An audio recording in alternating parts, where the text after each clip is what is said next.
La tendencia que tienen las personas, según Schopenhauer, por creer en cosas como el magnetismo animal, el horóscopo, las piedras o cristales de sal mágicos que te curan el cáncer, o imanes que tienen capacidad para curarte el menisco, no deja de ser otra forma, otra manifestación de esta pulsión metafísica que nos conduce en la existencia y que nos obliga a no quedar nunca satisfechos con una aplicación meramente empírica, materialista de lo que es el estado de las cosas, ¿no? En su lecho de muerte, Hegel profiere sus últimas palabras. Solo un hombre me ha entendido y ni siquiera él me entendió. Causa de la muerte, el cólera. O eso determinaron los médicos.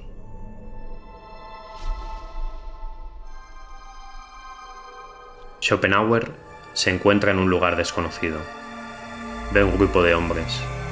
Uno de ellos se acerca a saludarle. Lo reconoce. Se trata de un viejo amigo de la infancia que murió siendo todavía un niño. Pero ante él abre un adulto alto y delgado. Era un sueño. Schopenhauer lo interpreta como premonitorio.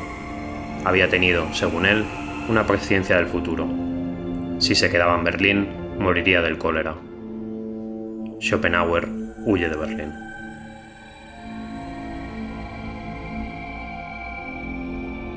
En Frankfurt se le aparece su difunto padre, que, con una lámpara en mano, parece guiar a su madre, todavía viva, al reino de los muertos.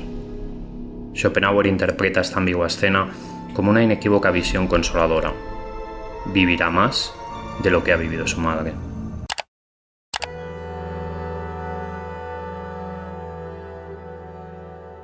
No son estos los únicos episodios de la vida de Schopenhauer que conocemos en que los sueños proféticos, las visiones espectrales, la clarividencia o la magia hacen su acto de aparición. Ya hemos hablado en otras ocasiones de la magia y lo oculto en Schopenhauer. Incluso le dedicamos en su momento una sesión al tema. Sin embargo, no me quedé muy satisfecho con la explicación que dimos, particularmente porque la exposición de Adrián era la reposición de una comunicación que había dado anteriormente en un ciclo organizado por Materia Oscura en la Central, acerca de la cuestión de la magia en la filosofía. Al estar escrita para un marco distinto y también más amplio, la lectura del tema no podía ser sistemática, apenas adentra lo mistérico, y así nos lo hizo saber también uno de nuestros suscriptores. De todos modos, para una explicación sobre el magnetismo animal y su contexto histórico, remito al vídeo de la sesión del seminario. La exposición de Adrián se centró fundamentalmente en la hipnosis y el poder y la realidad de la sugestión, en la imposibilidad, o más bien futilidad, de una técnica para la metafísica práctica y en la superstición como una forma delirante y más degradada si cabe que la religión, en la que se expresa la necesidad metafísica del hombre. Adrián presenta entonces una interpretación de este fenómeno en Schopenhauer que podríamos denominar débil. Primero, por su idealismo, Schopenhauer no podría negar por principio la existencia de fenómenos paranormales, parapsicológicos, sobrenaturales, como queramos llamarlos. Y segundo, por puro sesgo de confirmación, Schopenhauer cree que la magia es un ejemplo empírico de su metafísica. Esto, por supuesto, no tiene nada de incorrecto, pero se queda en la superficie.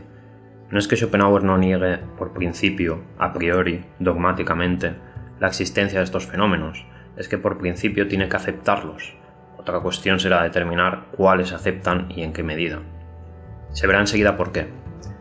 No es tampoco que la magia sea un ejemplo más para respaldar las doctrinas de Schopenhauer, algo que simplemente estaría dispuesto a creer por su conveniencia. Es que es el ejemplo por antonomasia, la expresión más clara y más perfecta de uno de los aspectos fundamentales del pensamiento schopenhaueriano, por encima incluso de la cópula, de la procreación, del sexo. Aunque la voluntad sea un paradigma para pensar la relación entre la cosa en sí y el fenómeno, si se toma en serio lo que se piensa de esa relación con el voluntarismo, se entiende la centralidad de la magia. Es de hecho el único fenómeno que lleva al voluntarismo más allá de la analogía con la manifestación del propio cuerpo. En palabras de Schopenhauer, el magnetismo animal es el más decisivo de todos los descubrimientos que se hayan hecho jamás, aun cuando por lo pronto plantee más enigmas de los que resuelve. Por otro lado, no es ni siquiera un afán de acumular evidencias para el a posteriori desde el que se afirmaría la voluntad como cosa en sí. Los ejemplos que remiten al voluntarismo valen todos lo mismo. En otras palabras, si cae uno, cae cada uno. Es necesario que la presencia de dicha relación entre la cosa en sí y el fenómeno sea universal, que esté en todo fenómeno individual. La individualidad del fenómeno al fin y al cabo es una ilusión. La magia, como veremos, está en todas partes en su sistema, hasta el punto de preguntarse uno si en lugar de una evidencia más se está simplemente ante una solución, aunque sea paradójica. Además, también respecto al sesgo de confirmación podría discutirse si, en efecto, es realmente el caso. Si por este entendemos creer en algo porque ese algo viene a confirmar mi teoría sobre otra cosa, y si es un fenómeno en cuya realidad se cree independientemente, poca importancia tiene el sesgo, dado que la creencia en la realidad del fenómeno no depende de él, aunque la exposición de Schopenhauer a veces se confundan ambas cosas. Lo que podemos ver allí es la creencia en la realidad de algo y la afirmación de que su teoría puede explicarlo. Respecto a qué vino antes, si el sesgo o la creencia, como pregunta psicológica, me parece que solo podemos especular. ¿Ha tenido Schopenhauer un interés por lo oculto, ya no solo por la magia, desde siempre? En la primera edición del Mundo, que corresponde, como sabemos, al primer volumen, no parecería que se pronuncie ni sobre el magnetismo animal en general, ni sobre la magia en particular. La razón, según Schopenhauer, por prudencia. Todavía no estaba suficientemente comprobada la realidad de dichos fenómenos, y, asimismo, como señala David Cartwright, un especialista en el autor, no le convenía a Schopenhauer meterse sin asideros en esta controversia. Hay, no obstante, un comentario que pasa completamente desapercibido en el primer volumen. Ahora justo lo veremos. Tampoco es la única controversia o disputa en la que Schopenhauer se mete y en la que cae, por así decir, en el lado equivocado de la historia. Le pasó con la teoría del color de Goethe o con la teoría de la generación espontánea. Para entender de dónde viene toda esta cuestión, tenemos que remontarnos a la primera estancia de un Schopenhauer estudiante en Berlín, entre 1811 y 1813. La universidad estaba inmersa en la controversia sobre el magnetismo animal, tanto por la realidad del fenómeno como por su efectividad terapéutica. Ya entonces Schopenhauer buscaba explicar el magnetismo animal no a partir de una teoría física, como Mesmer con el éter, sino mediante la fisiología del sistema nervioso. De ello queda constancia en un manuscrito de 1815. En el primer volumen del Mundo, en el parágrafo 27, hay una única mención entonces a este fenómeno, y es en la dirección que acabamos de señalar. En la clarividencia magnética, el conocimiento ilumina las funciones vegetativas sobre el organismo humano, frase que, en contexto, es profundamente enigmática, y que el lector no entenderá hasta que haya leído el ensayo sobre la visión de espectros, en Parerga y Paralipómeno. En su segunda estancia en Berlín, durante la década de los 20, ya como profesor universitario, Schopenhauer asistió en varias ocasiones a sesiones de hipnotismo por invitación de un amigo suyo, el doctor Carl Christian Wolfart, médico especializado en mesmerismo que fue, como señala Luis Fernando Moreno Claros, una influencia decisiva en su interés por lo paranormal. También pudo hablar con los sonámbulos inducidos o individuos hipnotizados. En Sobre la voluntad en la naturaleza, que escribe entre 1835 y 1836, Schopenhauer no encontrará en el magnetismo animal un simple número de ilusionismo, algo que sería producto de una privación de la percepción o de un error del entendimiento, sino un fenómeno plenamente objetivo de cuya realidad no podría dudarse en absoluto. Si Schopenhauer daba ya por real el fenómeno y buscaba una explicación fisiológica, el aislamiento del cerebro de la médula espinal que produciría una catalepsia o una parálisis en el magnetizado, ahora se encontraba con que la ciencia médica habría encontrado de forma independiente el principio de explicación para la acción del magnetizador. Ese principio de explicación sería justamente la voluntad del magnetizador. La ciencia médica encuentra el principio, pero, sin embargo, no puede ofrecer ella misma la explicación. ¿Cómo es posible que la voluntad del magnetizador pueda tener ese influjo en el magnetizado? Schopenhauer cree que la respuesta está en su metafísica. Parece que aquí Schopenhauer haya comprendido algo fundamental de su propio pensamiento y eso le haya llevado no solo a explicar metafísicamente el magnetismo animal, sino a rehabilitar la magia por entero. El magnetismo animal no puede explicarse causalmente, pues la naturaleza de la conexión de su influjo no es física, sino metafísica, y su acción no es local, por contacto, sino a distancia, no es natural, sino sobrenatural, etc. El magnetismo animal se entiende así como metafísica práctica, empírica o experimental, en una palabra, como magia, y a la luz del magnetismo animal la magia aparece en todas partes en su sistema como solución a muchas de sus paradojas. Ah, sí, bueno, siempre que vean una cosa así, lo hizo un mago. El voluntarismo es un componente claro del pensamiento mágico. Aún hoy en día podemos ver cómo subsiste en las expresiones típicas del coach ontológico, la ley de la atracción, etc. delirios del pensamiento positivo en general. Manifiesta esto, manifiesta aquello. Pero, ¿dónde estaría la magia y lo oculto o lo mistérico en el sistema de Schopenhauer? Si tuviéramos que hacer una lista de instancias explícitas, la cosa quedaría así. Primero, la primera aparición del mundo. Segundo, la generación espontánea. Tercero, los impulsos artesanos. Por ejemplo, la construcción del nido, el amor sexual o la procreación, a la que iría unida la palinginesia, que también es mágica. Cuarto, la propia inspiración genial, el genio del mundo. Quinto, la compasión. Sexto, la negación de la voluntad. Séptimo, las curas simpáticas, la homeopatía o la magia simpática. Octavo, el magnetismo animal o la hipnosis. Y 9, las distintas formas paranormales de conocimiento, o sea, los sueños proféticos, las visiones espectrales, el espiritismo, la clarividencia. Si la generación espontánea es mágica, también tendría sentido añadir la generación en vientre ajeno. Schopenhauer era transformacionista, tema para otro vídeo. Y, según mi interpretación de la música en Schopenhauer, el goce musical también estaría aquí. El goce estético de la música vendría de una suerte de hipnosis o magnetismo animal. Y funcionaría, digamos, como una especie de, no sé, de fenómeno, podríamos decir, fenómeno de resonancia entre lo que sería, digamos, la voluntad cósmica, por llamarlo de alguna manera, la voluntad de quien compone y la voluntad de quien escucha. Y se sostendría, igual que en el resto de las artes, en la metafísica de lo bello, por la propia identidad metafísica de la voluntad. También podrían añadirse algunas menciones honoríficas del oculto, como quizá la numerología o, con muchos matices, la astrología. El curso vital de los individuos no está, como pretende la astrología, trazado en los planetas, pero sí el curso vital del hombre en general, en la medida en que a cada edad del mismo le corresponde un planeta conforme a su secuencia, por lo que su vida está sucesivamente dominada por todos los planetas. A los 10 años de vida rige Mercurio.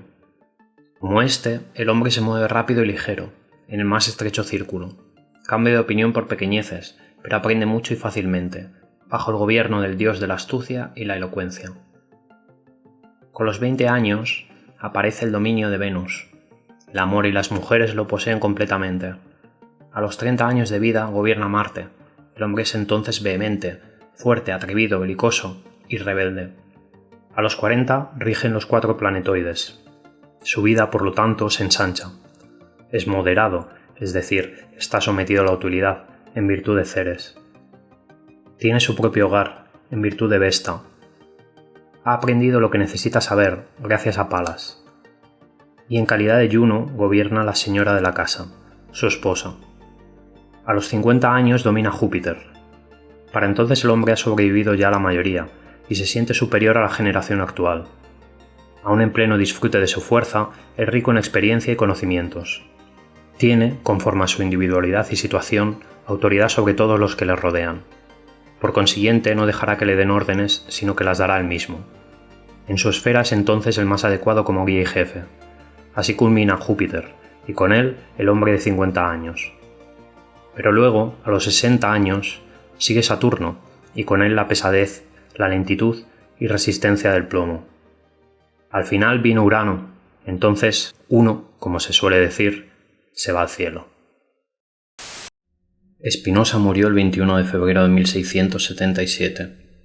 Yo he nacido el 22 de febrero de 1788. Es decir, exactamente 111 años, es decir, 100 años más un 10% y un décimo de tal porcentaje después de su muerte. Si se suma un 1 a las cifras del día de su óbito, se obtiene la fecha de mi nacimiento.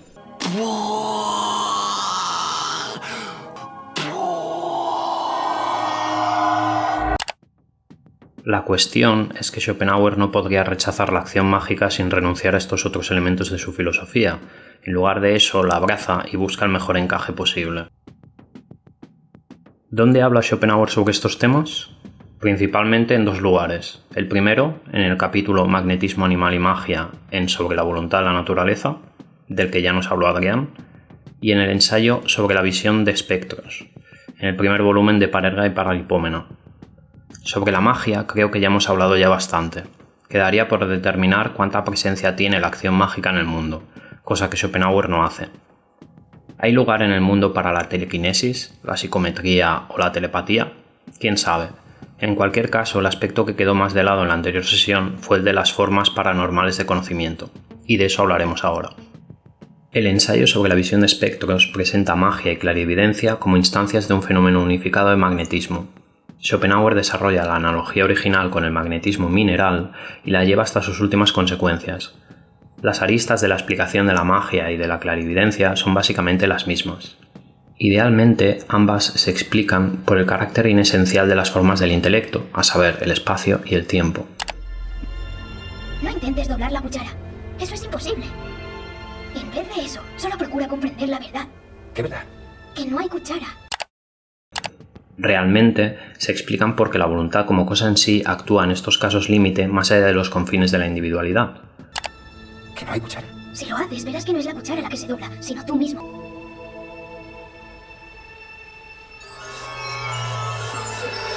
Y materialmente se explican por la relación entre el sistema nervioso central y el autónomo, que Schopenhauer llama ganglionar.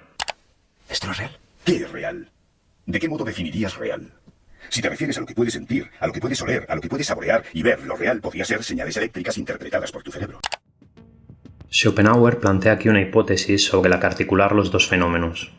El sistema nervioso de un individuo puede pensarse como un imán permanente, cuyos polos opuestos son el cerebro y el nervio simpático, polos positivo y negativo respectivamente, y cuyo campo magnético podríamos denominar la conciencia cerebral.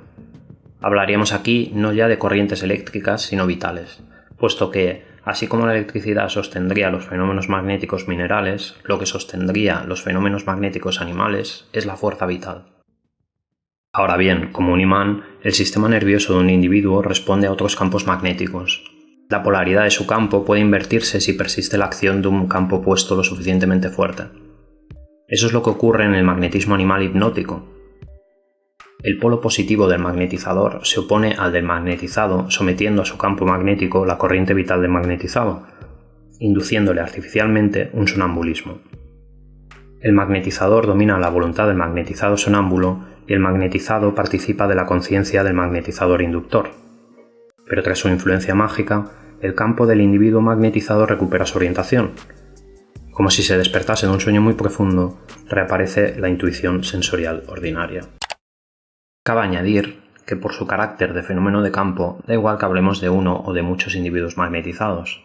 Es posible coordinar comandos y compartir o contagiar visiones. Es justamente ahí, en la relación entre el sueño y la fuerza vital, donde se entiende todo. El magnetizador emplea la fuerza vital del magnetizado para inducir el sueño, pues solo en el sueño es posible la comunicación interna en que consiste la clarividencia magnética, una pasión a distancia. La intuición onírica se produce por la excitación material, puramente fisiológica, del propio organismo, interna, pero no al hilo de ningún pensamiento, y no externa, o sea, no sensorial. Los nervios sensoriales se vuelven receptivos a los débiles ecos de los procesos orgánicos del organismo, porque en el sueño, la conciencia cerebral, volcada en los estímulos exteriores, enmudece. Por tanto, la causa próxima de sus representaciones no está en la acción mecánica de otros cuerpos. Precisamente por eso se trata de visiones espectrales, que no obstante se presentan exactamente igual que un cuerpo, o sea, con la misma realidad y objetividad, con la misma riqueza y la misma nitidez. Entre estas visiones, el sonambulismo o sueño perceptivo, el sueño imaginativo, la locura y las alucinaciones, hay un continuo en el que solo se podrán hacer distinciones analizando las cosas remotas. Esta comunicación interna puede darse también espontáneamente. En ese caso, el autor de la acción mágica, el magnetizador, es la propia fuerza vital. El fin del sonambulismo y la clarividencia magnética para el individuo sería el autodiagnóstico y la autoprescripción, sea para prevenir daños o para buscar ayuda ajena. La naturaleza la produce por sí misma, alentada por la necesidad. La fuerza vital pide asistencia al individuo cuando no le bastan sus propios recursos. Se trata de una comunicación tras las bambalinas del teatro del mundo, por debajo de la mesa, nos dice Schopenhauer. Artificialmente inducido, el sonambulismo puede ser guiado desde afuera y dirigido a discreción. Por ello, el individuo que provoca la magnetización arbitrariamente y por capricho, o para hacer daño a los demás, va en contra de los fines de la naturaleza, va en contra de la voluntad de la voluntad. En eso consiste, según Schopenhauer, lo que solemos conocer como magia negra. A esto se debería también la persecución y la censura de la magia. Todos conocemos el mal de ojo, los amarres, los muñequitos de vudú, etc. De la misma manera, quien está sanando mágicamente a otro individuo, en el fondo, simplemente lo está adormeciendo, liberando la fuerza vital del organismo de la actividad parasitaria de la conciencia, que despliega así todo su poder de regeneración, es decir, el mago blanco no actúa físicamente, mecánicamente, en el paciente, pues entonces sería médico y no mago, sino que aprovecha la fuerza del propio organismo para curarse a sí mismo, solo potencia la fuerza curativa del sueño. La comunicación interior que se da en las profundidades del sueño, por otro lado, impide que intervenga la memoria, no pudiendo recuperar el contenido de esas visiones más que con figuras intuitivas alegóricas, o como vagos presentimientos, que tendrán que interpretarse tanto si es una comunicación artificialmente inducida como espontánea, considerando que, en los grados inferiores de clarividencia, son expresiones adaptadas al individuo que sueña. Es la propia voluntad la que le habla, pero en un lenguaje que normalmente no entendemos. Es necesaria, por tanto, una mántica de los sueños o una oniromancia. Los sueños, apariciones o visiones que refieren al propio estado de salud del individuo o a un peligro o desgracia futuros para el individuo, marcan el punto en que las causas remotas, que no están en el organismo, ya sea como la actividad de la imaginación, la enfermedad o la locura, distinguen los espectros de las alucinaciones. Como se sabe, desde la perspectiva de Schopenhauer, lo único que diferencia sueño y vigilia, fenomenológicamente, sería el despertar, es decir, el cese de la actividad de la imaginación unida en el sueño a la actividad del entendimiento. Solo las causas remotas, reales y externas, puestas en comunicación con el organismo, dan a la intuición onírica la misma validez dianológica que la intuición sensorial ordinaria. Los grados superiores de clarividencia magnética suponen una simultaneidad de las dos facultades de la intuición, produciendo una especie de estado de vigilia durmiente, una visión doble. Aquí las causas remotas ya no se refieren de ninguna manera al vidente, y es posible fijar o establecer una simbología común para las visiones en el caso de que sigan estando mediadas por figuras alegóricas y no sean visiones directas del asunto o evento en cuestión. Así como no importa si la causa remota de una segunda visión está en nuestro vecindario o la otra punta del mundo, poco importa que la causa remota esté en el presente, en el pasado o en el futuro. Un vidente podrá ver a un familiar muriendo aunque le separen kilómetros de distancia. Podrá haber un fatídico accidente que todavía está por ocurrir, como un barco que va a hundirse, por ejemplo. O podrá haber la escena de un acontecimiento traumático para alguien, sea por los restos de un cadáver, a través de ciertos objetos personales o en algunos lugares determinados como cementerios o campos de batalla. En el mundo de Schopenhauer, entonces, es posible la psicometría, la telepatía y la precognición. Está claro que, a diferencia de los sueños y visiones del pasado y del presente, las visiones del futuro y los sueños proféticos introducirían paradojas temporales o mecanismos espurios como la retrocausación, pero esas paradojas y esos mecanismos se convierten en pseudoproblemas si se acepta el determinismo causal que implicaría el idealismo trascendental. El destino es una fuerza en Schopenhauer, pero no es una fuerza independiente, sino que está en el corazón mismo del individuo, que actúa sin saber nada de esto, sin intención. Schopenhauer acaba el ensayo sobre la visión de espectros dando por buenos los testimonios de sonámbulas y clarividentes que mueven agujas metálicas con la mente. Esto significa que no restringe el campo de la acción mágica al magnetismo animal o a los organismos humanos, o incluso a los seres vivos, precisamente porque la voluntad es el principio de la acción mágica, y la voluntad como cosa en sí es idéntica e indivisible para todos los fenómenos. La analogía del magnetismo animal solo serviría en principio para explicar fenómenos mágicos en los que un organismo humano es inducido a un estado hipnótico y que lo vuelve o agente de ciertas instrucciones que de otro modo serían imposibles, en el caso de la inducción artificial, o bien receptor de ciertos mensajes que serían imposibles de otro modo, en el caso de la inducción espontánea. El magnetismo es animal porque mueve animales. Ahora bien, por leve que sea, una telequinesis como la que Schopenhauer admite aquí podría explicarse igualmente como un fenómeno de inducción hipnótica. Solo podemos especular. Aunque es más preciso hablar de encantamiento que de hipnosis, pues no hay en los cuerpos inorgánicos ninguna conciencia cerebral que acallar. Atención, por otro lado, al detalle musical del encantar. Volviendo a las agujas metálicas, si hay una comunicación entre el campo vital del mago y el campo electromagnético del objeto, no sería mecánica, en cuanto a campos de fuerzas ya objetivadas, es decir, como fenómenos que se oponen, sino siempre metafísica, de una voluntad individualizada a otra voluntad individualizada, que son, en el fondo, una y la misma, alterando directamente su visibilidad. Lo operativo es la voluntad.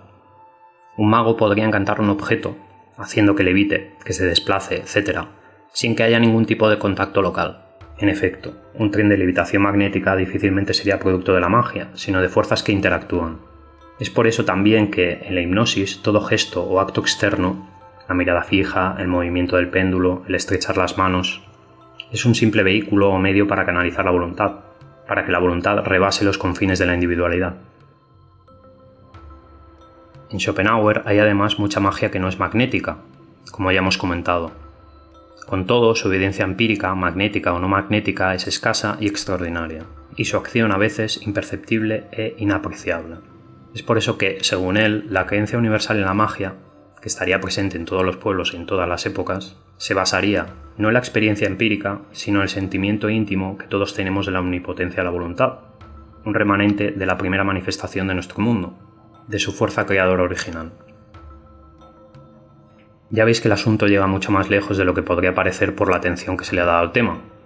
Como sucede en muchas ocasiones con Schopenhauer, sus razonamientos son demasiado convenientes, demasiado rayanos en lo intencionadamente ilusorio. Sus teorías están a veces muy hechas a medida de sus experiencias personales, quiero decir. Como ejemplo, véase la teoría de la herencia de las cualidades o su concepción del genio, en las que parece estar hablando de sí mismo. Y no es algo distinto aquí. Schopenhauer da mucho peso a la propia experiencia y hay episodios de su vida destilados en su filosofía. En el tiempo de escritura de estos textos sobre lo paranormal, Schopenhauer asistió a varias demostraciones de hipnotismo, como la del señor Regazzoni de Bérgamo o la del francés Brunet de Ballan. También participé en la sesión, para gran diversión de los asistentes, con un muchacho de 14 años, campesino de la región, con el que me pusieron en sintonía y que, sumido en un profundo sueño, de pie y andando, imitó todos mis movimientos y repitió todo cuanto dije en 5 idiomas en voz alta y con rigurosa exactitud. Cuando me volví a sentar me aferró con fuerza. Me levantó violentamente de la silla y se sentó él. Una vez despierto, el muchacho no recordaba nada, pero hasta entonces fue como mi sombra. No podía separarse de mí. Estaba completamente embrujado. El público estaba entusiasmado. Como señala Cartwright, nunca se le ocurrió que los sonámbulos estuvieran compinchados con el magnetizador. De igual manera, Schopenhauer se hace eco de testimonios de esta clase de sucesos de diferentes épocas y países, pero no llega a pensar nunca que esos testimonios son falsos, que están mintiendo, ya sea porque son vendedores de crepelo, ya sea por la atención de los demás, o simplemente por pura ignorancia. Lo mismo vale decir respecto a los antecedentes filosóficos en los que se apoya. Sobre lo que hay de verdadero en la magia se levanta un colosal edificio de relatos extravagantes, dice Schopenhauer, pero en efecto tiene que haber algo de verdadero, porque el núcleo mismo de su filosofía, el voluntarismo, depende de la posibilidad, por lo menos, de ciertas acciones mágicas. No es por tanto algo que pueda rechazar sin trastocar su sistema completamente. La existencia de la magia no es un elemento como la teoría de la herencia de las cualidades, que puede retirarse sin que suponga apenas alteraciones. La magia es central. Es algo más que una evidencia suplementaria. Si la magia se ha de entender como metafísica experimental, ella también será experimento crucial o crítico de la filosofía como teoría de la totalidad de la experiencia. En este punto, razón y locura se encuentran, pues el genio Schopenhauer es perfectamente coherente con sus doctrinas fundamentales, pero al precio de aceptar cosas aparentemente delirantes. Y esto puede ser una virtud o un pecado imperdonable. Bueno, pues hemos llegado a la parte final del vídeo. Agradecer a los que seguís aquí. El vídeo está patrocinado por vosotros, suscriptores o no, y por los miembros del canal. Imaginary Unit, Elena Roca, Alex Mesa e Imriz. Ha sido un experimento curioso. Este formato lleva bastante tiempo de edición, así que bueno, agradecería que le dierais un poco de amor, decidnos qué os parece y bueno, quizá nos animamos con ello otra vez si este vídeo tiene algo de éxito. Podéis ayudarnos con el algoritmo suscribiéndoos, dándole a me gusta, compartiendo el vídeo, esas cosas de YouTube. Y nada, bueno, en fin, para la gente que llegue o encuentre este vídeo y todavía pues no nos conozca, en el canal tenemos muchos otros vídeos dedicados a la filosofía de Schopenhauer y bueno, y a la de otros autores pesimistas. Hasta donde sé yo, somos los únicos que hemos hecho una lectura sección a sección del mundo como voluntad y representación. Y nada, bueno, en fin, para los que ya nos seguís, este año, pues, como sabéis, pretendemos hacer lo mismo con la filosofía de la redención de Philip Meilander. Los directos son los viernes en Twitch, y se suben las sesiones los domingos aquí, cada quincena, como siempre.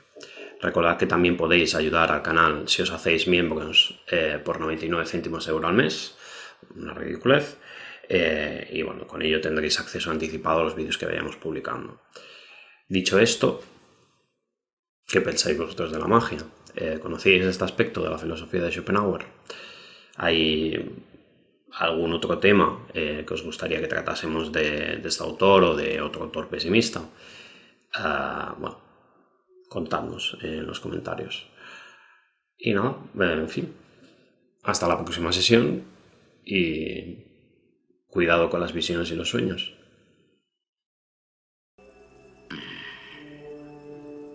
Difícil de decir es. Siempre en movimiento está el futuro.